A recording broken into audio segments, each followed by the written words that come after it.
Welcome into another edition of COVID Conversations. I'm Adam Gobb. We're here today with Dr. Tia Robertson. She's the Medical Director for Gaston County Public Health. Dr. Robertson, thanks again so much for coming back for COVID Conversations. It's my pleasure to be here. Thank you for inviting me.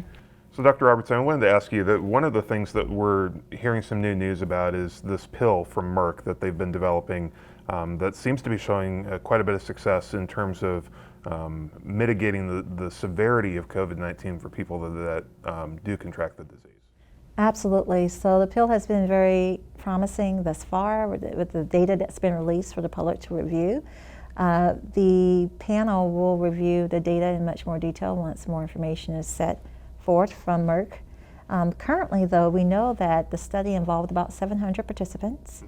And of those 700 participants, they were mildly to moderately sick with COVID-19. And from that group, from the percentage of people that were hospitalized, just a little bit less than half were of the study drug group with the pill. Right. And then the other, more than half got the placebo. And the ones who received the placebo who were hospitalized, 8 of them did pass away. But of the 28 people who received the study drug pill who were hospitalized, they did not pass away.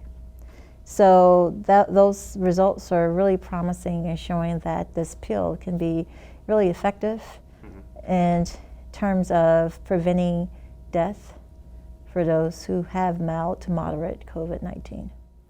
Well, when they're doing a study like this, like when we're talking about a placebo drug, it wouldn't be ethical for them to basically be like, all right, we're going to give you this pill if you're in the study group, and we're going to give you the placebo and not do any sort of treatment.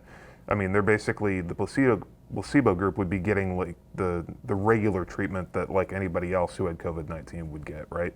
Right, so in situations like this where you see such a huge difference in outcome, with someone receiving the placebo pill versus receiving the actual study drug pill, then ethically you have to discontinue the study as it's set up and Right. offer those who are receiving the placebo pill the real pill, because we're seeing such a drastic difference in results, and we don't want anyone to die Right. in the study, right? So people since we have 0% death based on those numbers compared to the 8 that did pass away who received the placebo, then that's a clear sign to say, okay, let's halt the study as it is, because ethically we need to now consider giving all those who were on placebo the regular pill. That makes sense. And just looking at the study numbers, like obviously 700, it's a decent study group, but it's like you compare that to the study group of the people that were brought in for the COVID-19 vaccine, it doesn't even compare. I mean, it was massive. I think at some point I don't know if we talked about it here, but I've seen that it was probably the largest clinical study ever conducted. Absolutely. Which is crazy to think about. I mean, it's like that level of data, that's pretty significant in showing that the COVID-19 vaccine really is effective, and there aren't, going to be these side effects popping up 3, 6, 9 months down the road because there's been so many people that have taken it. Tens of thousands of people in the original study. That's Yeah. not including all the people who've taken it since then, but in the original study, tens of thousands of people.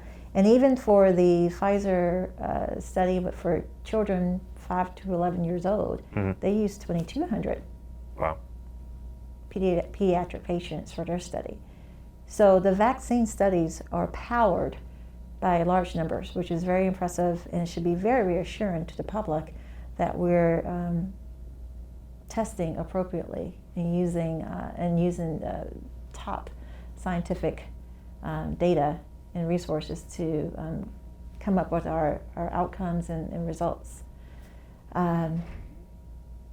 When you get into treatment, again, like with the study, 700 is a good number to start off with, but when you start seeing the differences, you have to stop. Right.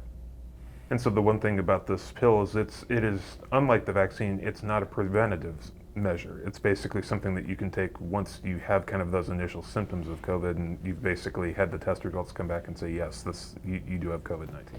Exactly. So we have a couple of options. If you test positive for COVID, you can get currently a monoclonal antibody therapy treatment, or you can get this potentially you can get this pill once it's approved, if it gets the EUA authorization that's looking that from the FDA that's been requested at this time.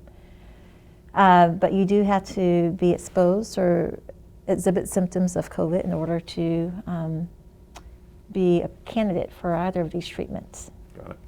And the monoclonal antibody treatment, that's been out there for a little while, not like a ton of time, but that's shown promise as well in terms of being able to help cut down on the number of people that are hospitalized as a result of getting COVID-19, correct? Absolutely, absolutely. It has shown to be effective in decreasing the progression of severe disease for COVID-19, hospitalizations, and death. So in the news, we've obviously the Pfizer vaccine has already been approved for boosters, and we've seen people already coming forward getting their booster shots if they're in some of the categories that qualify. We're hearing now that both Moderna and Johnson & Johnson are going through the review process for boosters as well. Can you tell us a little bit more about that? Correct. So they've been approved for the booster process and for boosters. And again, they follow the same rules. If you have completed your series, then you can get the booster shot. And for Pfizer, at this time, we're recommending that you continue to get the Pfizer. If you had Moderna, get Moderna. If you had Johnson & Johnson, get Johnson & Johnson. There's some conversation now about doing a mix and match series, but that's still just in conversation. It has not been approved yet at this point in time. And that's something that they would go through, and they're probably already in the process of doing like studies on that to make sure that works the way that they are theorizing that it will. Exactly, exactly. And then the other thing that we're waiting to hear on is kind of the final ruling about kids' booster shots. But it sounds like for those ages 5 to 11, not booster shots, sorry, but just the vaccine in general, that's going to be coming, it sounds like, sooner rather than later. Yes, the FDA will be reviewing the data presented on October 26th, and hopefully there will be a swift return in regards to whether or not there will be approval given to Pfizer for the 5 to 11 age group. But in the meantime, pediatricians and public health officials are gearing up to be able to have the capacity to offer vaccines to this age group, as this is a necessity at this time with kids being in school, especially with us entering to the colder seasons. Is there anything kind of along those lines? I know that we saw a spike last year in cases. I mean, the worst spike that we had seen was obviously kind of in late December into January in terms of number of cases and hospitalizations. Does that remain a concern for you and other public health officials as we get ready to head into the winter season here? Absolutely. I mean, right now we are fortunately on the other side of this fourth wave, and I think everyone's feeling a bit more comfortable and becoming a bit more relaxed, and that's understandable, but we can't let our guard down completely as we move into the winter months. We have to be mindful of the fact that COVID's still out there. People are still dying from COVID. People are still hospitalized on ECMO and ventilators, life support. And even though the numbers aren't as impressive as they have been before, it doesn't mean that Delta variant isn't out there and that it's still a threat. So we need to make sure we remain vigilant.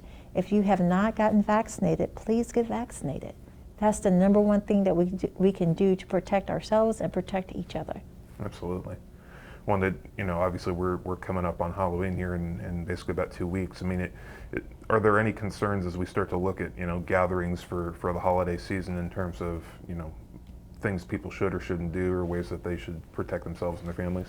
Absolutely. Same thing. We've already gone through the drill last year. We can do it again this year. Again, I know everyone's kind of tired of those 3 W's, but they work. Yep. Wash your hands, right? Wear a mask. Wait 6 feet apart from someone. And when you're in gatherings in indoor spaces, especially with a lot of people, even if you're vaccinated, still please wear your mask. For dinners, if you're going to have a buffet dinner, have one designee serving the food, wear gloves, have sanitizers available. Don't use the same utensils over and over. Try not to use any shared utensils. Try to have individual packaging and such. In terms of Halloween and trick-or-treating, I know that's a big popular topic right now, and the kids are pretty excited about it because there really wasn't a lot of festivity going on last year. Right. But we still want to have a safe Halloween season as well. So again, have prepackaged treats that are separate, so you're not digging into a bowl or anything like that. You're just picking up something individually for the kids to take with them if you're going to do that. Absolutely. Well, I'm sure you get this as well. I mean, it's like we've done so much with COVID. Like, you know, everybody's tired of masks. They're tired of having to go through all these things. But it's like, by the same token, it's like you don't want to let your guard down prematurely and end up having, you know, causing somebody to get sick or, God forbid, have them die because, you know, we got sloppy at the end, sort of thing. Right, right. You gotta, you know, you're an athlete, right? Yep. And you've been coached. And when you're a coach, you've heard, you know, you have to play the game until the end. You can't give up in the middle. Yep. You can't give up in the final quarter or anything like that. Yep. We've seen numerous football teams. You know, it's football season. They do so well. And they have the higher score all the way up until the end, and then they lose the game. Yep. Because they get too comfortable, and it's an upset, right? Well, you know, that's kind of like the situation that we're in now. We've endured this entire 18 months, plus some, and we're all tired and fatigued, but we're here, we're breathing, we're living, and we're pushing forward for another day, and we have to keep trying our best to mitigate and encouraging others to get vaccinated until we get to the end of the pandemic, so we don't fumble the ball and give the virus another point. Absolutely. We have to end this game on our terms so we can be able to get back to some sense of normalcy with our loved ones. You know, one of the big things that was in the news with the death of Colin Powell, I think, you know, I was already seeing people posting about that going, oh, well, you know, he was fully vaccinated and he died anyway, so it's a proof that the vaccine's not working. But it's, you know, as you dig into that a little bit deeper, it's like, well, he was basically immunocompromised because of some of the other issues that he had going on. And it actually is the reverse. It shows how important the vaccine is, and if we could get more people vaccinated, you know, potentially he wouldn't have died because we wouldn't be continuing to spread this virus around. Absolutely, you're absolutely right. So it's just, to me, it's frustrating that, you know, we've got a lot of tools. I mean, we talked about, you know, the pill, we talked about monoclonal antibodies to treat COVID-19, but it's like that vaccine is so important for folks in terms of, you know, being able to really do a good job of keeping people from getting it in the first place. Right. And, you know, again, more than 95% of the people who are hospitalized and actually die from COVID-19 are unvaccinated. Yep. They're unvaccinated. So the numbers are there. We can't change the numbers. We can't fix the numbers to make them look the way that we want to when it comes to what we're seeing in the hospitals. It's proof. It shows clear evidence that the vaccines are working. Nothing is 100%. Sure. So there's always going to be a small margin where, you know, bad things happen and you're not anticipating it to happen, Right. Especially when you have other things going on, like with Colin Powell, immunocompromised, other comorbidities. Those things will put you at risk for having a severe reaction such as hospitalization or death to COVID-19 even after being vaccinated. Right. But for the majority of us, if you are vaccinated, you are much less likely to encounter those endpoints. Well, Dr. Tia Robertson, Gaston County's Medical Director, thank you so much for sitting down, for talking with us. A lot of good information today. My pleasure. Thank you for having me. Let's take a look at our COVID key metrics for the second week of October. We had a total of 693 cases last week, which is down from 810 the previous week.